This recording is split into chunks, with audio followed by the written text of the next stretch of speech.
PTI दौरे हुकूमत में बिजली 18 रुपए थी, आज 36 रुपए यूनिट है। हमारी हुकूमत को साजिश के तहत हटाया गया तो पेट्रोल 150 रुपए और डीजल 145 रुपए था। इमरान खान बदतरीन महंगाई पर इम्पोर्टेड हुकूमत पर बरस पड़े।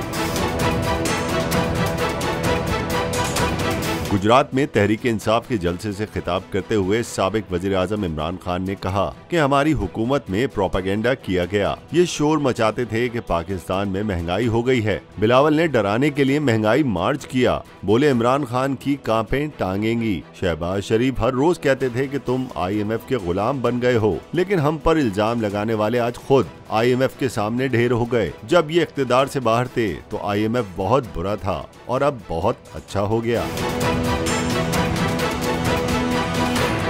चेयरमैन तहरीक इंसाफ ने कहा कि दुनिया से इज्जत करानी है तो अपनी इज्जत खुद करें। गुलाम कौम कभी आगे नहीं बढ़ सकती। हम अपनी इज्जत नहीं करते, इसलिए सब्ज पासपोर्ट की इज्जत नहीं होती। इमरान खान ने कहा कि इम्पोर्टेड हुकूमत महंगाई कम करने नहीं बल्कि अपने करप्शन केसेस खत्म करने आई है।